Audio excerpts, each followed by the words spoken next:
السلام علیکم دوستو آج یہ سمجھا جاتا ہے کہ سعودی عرب میں تیل دریافت ہونے کے فوری بعد امریکہ نے وہاں اپنے اڈے قائم کر لیے تھے اور اس ملک کو پوری طرح اپنے کنٹرول میں کر لیا تھا، لیکن آپ کو شاید یہ جان کر حیرت ہو کہ ایسا بالکل بھی نہیں تھا۔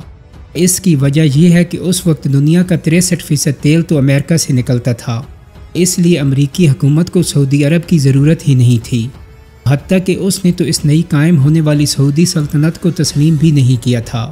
1928 میں شاہ عبدالعزیز نے امریکی محکمہ خارجہ کو خود یہ درخواست بھیجی کہ وہ اس کی سلطنت کو تسلیم کر لیں۔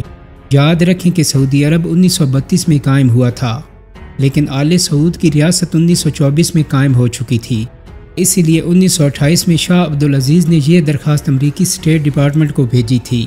اس درخواست کے جواب میں امریکی اسٹیٹ ڈپارٹمنٹ نے ایک میمو لکھا جس میں کہا گیا کہ ابن سعود کے ملک کی کوئی کمرشل اہمیت نہیں ہے اور اس بات کا خدشہ ہے کہ عرب سلطنت کو تسلیم کرنے سے فائدے سے زیادہ پیچیدگیاں پیدا ہوں گی، یعنی امریکہ نے سعودی سلطنت کو تسلیم کرنے سے انکار کر دیا۔ اگرچہ بعد میں 1931 میں امریکہ نے شاہ عبدالعزیز کی سلطنت، جسے اس وقت نجد اور حجاز کی سلطنت کہا جاتا تھا، اسے تسلیم کر لیا۔ دوستو اب ایک طرف امریکہ سعودی عرب کو کوئی اہمیت دینے پر تیار نہیں تھا، تو دوسری طرف سعودی عرب بھی امریکہ سے تعلقات بڑھاتے ہوئے تھوڑا گھبرا رہا تھا، اور اس کی وجہ تھی مسئلہ فلسطین۔ 1930 کی دہائی میں یہودی ریاست کے قیام کی کوششیں عروج پر تھیں۔ فلسطین میں دھڑا دھڑ یہودی آباد ہو رہے تھے اور اس وجہ سے عربوں اور یہودیوں میں کشیدگی بڑھ رہی تھی۔ 1939 میں برطانیہ نے فلسطین پر بات چیت کے لیے لندن میں عرب یہودی کانفرنس منعقد کی۔ عربوں کی طرف سے پرنس فیصل بھی اس بات چیت کے لیے لندن گیا، لیکن یہ بات چیت ناکام ہو گئی کیونکہ پرنس فیصل اور دوسرے عرب نمائندوں نے یہودیوں کے ساتھ ایک کمرے میں بیٹھنے سے انکار کر دیا۔ اب دوستو امریکی مفاد تو یہودی ریاست یعنی اسرائیل کے قیام میں چھپا ہوا تھا۔ امریکی اسٹیٹ ڈپارٹمنٹ کی جاری کردہ پریس ریلیز اور سرکاری اعلانات میں اسرائیل کی حمایت کی جاتی تھی اور امریکہ کے یہ بیانات سعودی حکومت کو ناراض کرتے تھے۔ یہی وجہ تھی کہ سعودی عرب کو امریکہ سے تعلقات بڑھانے میں مشکل پیش آ رہی تھی، لیکن پھر 1941 میں جاپان نے پرل ہاربر پر حملہ کر دیا اور امریکہ بھی دوسری جنگ عظیم میں شامل ہو گیا۔ دوستو اس حملے کے بعد امریکہ کو احساس ہوا کہ اس کے پاس تیل کے جو ذخائر ہیں وہ بہت بڑی جنگ لڑنے کے لیے کافی نہیں، اور اگر اسے بڑی جنگیں لڑنا ہے اور وہ بھی اپنے ملک سے دور لڑنا ہے تو اسے اپنے ملک سے باہر بھی ایک سے زیادہ جگہوں پر تیل کے وسیع ذخائر اپنے کنٹرول میں کرنا ہوں گے۔ اب دیکھیے کہ تیل کے ان ذخائر کے لیے سعودی عرب ہی امریکہ کے لیے آئیڈیل چوائس تھا۔ اس کی وجہ یہ تھی کہ مڈل ایسٹ میں تیل کے تمام ذخائر جو ایران، عراق اور اردن وغیرہ میں تھے ان پر برطانیہ کا کنٹرول تھا۔ صرف سعودی عرب ہی ایسا ملک تھا جس کے تیل پر برطانیہ کا کنٹرول نہیں تھا، چنانچہ امریکہ نے سعودی عرب کے تیل پر مکمل کنٹرول کے لیے فوری طور پر اس سے تعلقات بڑھانے شروع کر دیے۔ چند برس پہلے تک جس ملک کو امریکہ تسلیم کرنے پر تیار نہیں تھا اب اس سے دوستی کر رہا تھا۔ سعودی عرب کے لیے امریکی خزانوں کے منہ کھل چکے تھے، انویسٹمنٹ، امداد اور قرضے آنے لگے تھے۔ دیکھتے ہی دیکھتے دونوں ملک گہرے دوست بن گئے۔ امریکہ نے 1945 میں الزہران کے علاقے میں ایک ایئر فیلڈ بھی بنا لی۔ سعودی فوج کی ٹریننگ کے لیے امریکی اور برطانوی فوجی بھی سعودی عرب بھیجے جانے لگے۔ دوسری جنگ عظیم کے دوران ہی پرنس فیصل نے ستمبر 1943 میں امریکہ کا پہلا دورہ کیا۔ دوستو یہ پہلا موقع تھا جب کسی عرب ملک کے شاہی خاندان کا فرد سرکاری مہمان کی حیثیت میں امریکہ کی سڑکوں پر گھوم رہا تھا۔ امریکی پبلک اور صحافی جب اس 6 فٹ لمبے پرنس کو امریکہ کی سڑکوں پر گھومتا پھرتا دیکھتے تو حیران رہ جاتے۔ پرنس فیصل کی شخصیت، اس کے سر پر موجود سنہری بینڈ اور لمبے چوغے کے بارے میں میڈیا میں کھل کر باتیں ہونے لگیں۔ کوئی اس کی تعریف کرتا اور کوئی عرب شہزادوں کے لائف سٹائل پر انگلیاں اٹھاتا۔ آزاد میڈیا کے لیے یہ ایک رنگا رنگ خبر تھی۔ دورے کے دوران پرنس فیصل نے امریکی صدر روزویلٹ کے ساتھ ڈنر کیا، نیو یارک سٹاک ایکسچینج کا دورہ کیا، لڑاکا طیاروں کی فیکٹری بھی دیکھی اور ہالی ووڈ کی فلم نگری کی بھی سیر کی۔ دوستو امریکی پریس کے لیے یہ حیرت کی بات تھی کہ ایک عرب شہزادہ مغربی طور طریقوں سے واقف ہے، بلکہ پرنس فیصل کے مینرز تو اتنے پرفیکٹ تھے کہ اس کی امریکی میزبان بھی حیران رہ گئی۔ جب پرنس فیصل امریکہ کا دورہ ختم کر کے لوٹا تو اس نے اپنے والد کو اس دورے کے متعلق بریفنگ دی اور ساتھ ہی ایک کام کی بات بھی بتا دی۔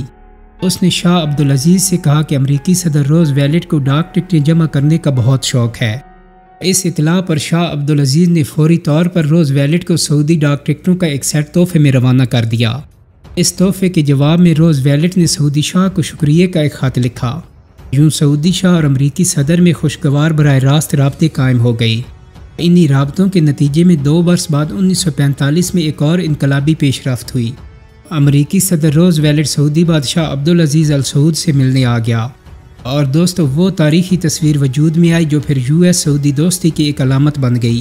ویلنٹائنز ڈے 14 فروری 1945 کو امریکی بحری جنگی جہاز پر دونوں لیڈرز کی ملاقات ہوئی۔ یہ بحری جنگی جہاز نہر سویز میں کھڑا تھا۔ اس ملاقات کے لیے شاہ عبدالعزیز کو ایک دوسرے امریکی جہاز میں نہر سویز تک لایا گیا۔ پرنس فیصل اپنے باپ کے ساتھ نہیں گیا، بلکہ وہ جدہ میں بیٹھ کر اپنے والد کے وفد سے رابطے میں رہا۔ شاہ عبدالعزیز کے ساتھ آنے والا عملہ ہر آدھے گھنٹے بعد پرنس فیصل سے رابطہ کر کے پوچھتا کہ کیا سلطنت میں تمام معاملات ٹھیک چل رہے ہیں۔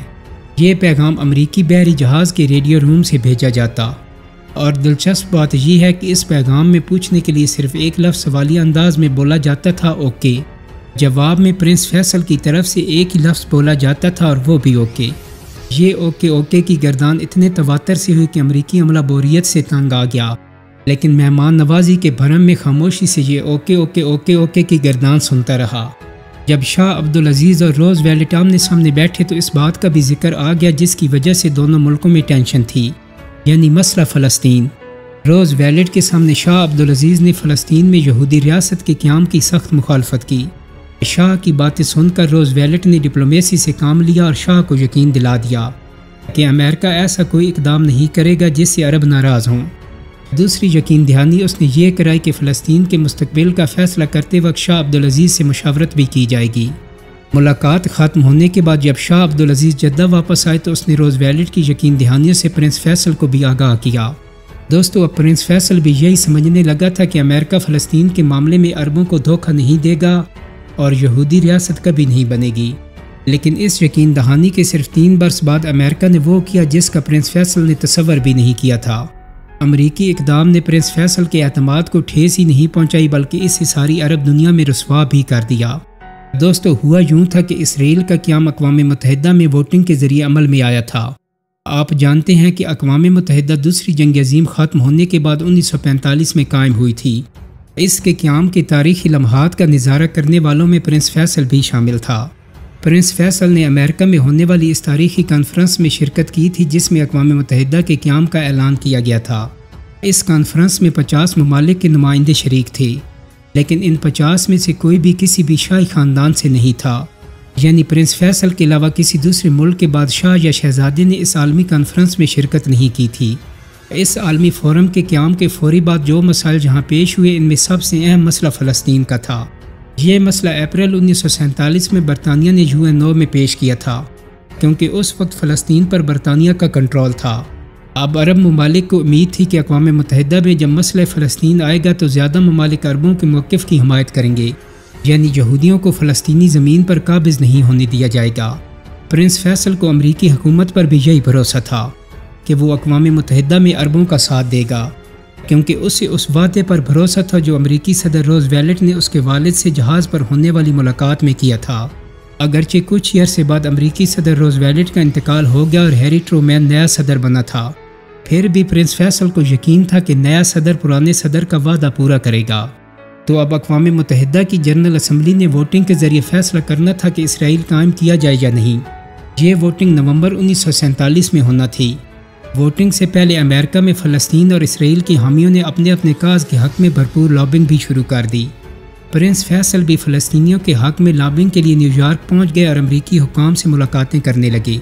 اب یہ واضح نہیں کہ ان ملاقاتوں میں امریکیوں نے انہیں کوئی یقین دہانی کرائی بھی یا نہیں، لیکن ان ملاقاتوں کے بعد پرنس فیصل پہلے سے زیادہ پر اعتماد ہو گیا کہ امریکہ عربوں کے خلاف نہیں جائے گا۔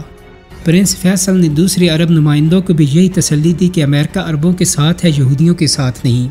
دوستو، آپ کو یہ بھی بتا دیں کہ اس وقت تک سعودی عرب کو عرب دنیا میں اتنا مقام مل چکا تھا کہ عرب ممالک اسے ایک لیڈر کا درجہ دیتے تھے۔ اس لیڈرشپ والے رول میں پرنس فیصل کا قد کاٹ اور نمایاں ہو چکا تھا۔ یہی وجہ تھی کہ UNO کے اس اہم اجلاس کے موقع پر عرب نمائندے پرنس فیصل پر بہت بھروسہ کر رہے تھے۔ تو جب پرنس فیصل نے انہیں یقین دلایا کہ امریکہ اسرائیل کے حق میں نہیں جائے گا تو انہوں نے پرنس فیصل کے کہنے پر یقین کر لیا۔ لیکن جب 29 نومبر 1947 کو جنرل اسمبلی میں ووٹنگ ہوئی تو امریکہ نے اسرائیل کے قیام کے حق میں ووٹ دے دیا۔ امریکہ سمیت 33 ممالک نے اسرائیل کے قیام کے حق میں ووٹ دیا۔ یوں اقوام متحدہ نے 20 ووٹوں کی اکثریت سے فلسطین کو یہودیوں اور فلسطینیوں میں تقسیم کرنے کی منظوری دے دی۔ اس منظوری کے نتیجے میں اسرائیل کے قیام کو قانونی جواز مل گیا اور 4 مئی 1948 کو اسرائیل قائم ہو گیا۔ امریکہ کا اسرائیل کے حق میں ووٹ دینا وہ لمحہ تھا جو پرنس فیصل کے دل میں کانٹے کی طرح چھپ گیا۔ امریکہ نے نہ صرف یہ کہ پرنس فیصل اور سعودی عرب کو دھوکہ دیا تھا بلکہ پرنس کو دوسرے عربوں کی نظروں میں بھی رسوا کر دیا تھا۔ یہ پرنس فیصل ہی تھا جو دوسرے عرب نمائندوں کو یقین دلا رہا تھا کہ امریکہ ان کے ساتھ ہے، اسرائیل کے ساتھ نہیں، مگر امریکہ کی بے وفائی نے عرب نمائندوں کے سامنے پرنس فیصل کی شہرت کو نقصان پہنچایا۔ یوں پرنس فیصل کے لیے امریکہ سے تعلقات قائم رکھنا اور ان تعلقات کو عرب دنیا میں جسٹیفائی کرنا ایک ایسا چیلنج بن گیا جو پھر اس کی آخری سانس تک ایک کشمکش میں رہا۔ کہا جاتا ہے کہ امریکہ کی اس دھوکہ دہی کے بعد پرنس فیصل نے اپنے والد شاہ عبدالعزیز کو مجبور کرنے کی کوشش بھی کی کہ وہ امریکہ سے تعلقات توڑ دیں، لیکن شاہ عبدالعزیز نے ایسا نہیں کیا۔ البتہ پرنس فیصل اتنا دل برداشتہ ہوا کہ اس نے جدہ میں ایک امریکی نمائندے سے کہا، اگر میرے بس میں ہوتا تو میں آج امریکہ سے سارے تعلقات ختم کر دیتا۔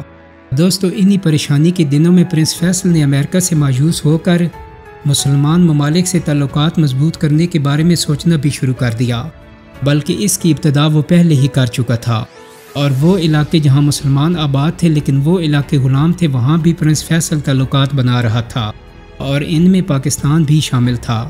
یعنی پاکستان سے پرنس فیصل کے تعلقات ہم کہہ سکتے ہیں کہ قیام پاکستان سے پہلے کے ہیں۔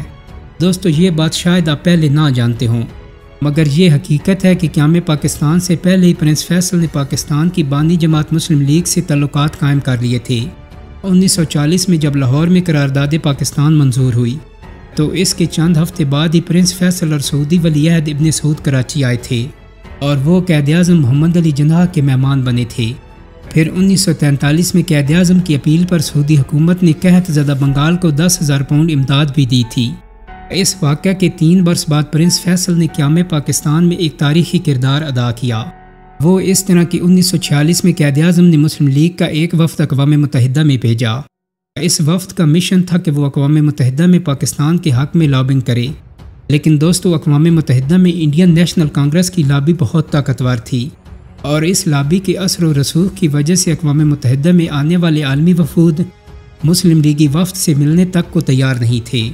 لیکن اس موقع پر پرنس فیصل نے لیگی وفد کی مدد کی۔ پرنس فیصل کی حمایت کی وجہ سے اقوام متحدہ کے اہم عہدیداروں اور عالمی لیڈرز نے اس مسلم لیگی وفد سے ملاقاتیں کرنا شروع کر دیں۔ اس طرح پرنس فیصل نے پاکستان کی بنیادوں میں بھی اپنا کچھ حصہ ڈالا، اور یہ دوستی پھر پاکستان بننے کے بعد فیصل بن عبدالعزیز کی آخری سانس تک قائم رہی۔ دوستو، امید کرتا ہوں کہ میری آج کی ویڈیو آپ کو پسند آئی ہوگی۔ اگر ویڈیو اچھی لگی ہے تو اس کو لائک اور شیئر کر دیں۔ میرے چینل کو سبسکرائب کرنے کے ساتھ ساتھ بیل آئیکن کو بھی کلک کر دیں تاکہ آپ کو میری آنے والی مزید ویڈیوز کے نوٹیفیکیشن ملتے رہیں۔ بہت جلد ہی ایک نئی ویڈیو کے ساتھ ملاقات ہوگی۔ اپنا بہت سارا خیال رکھیے گا۔ اللہ حافظ۔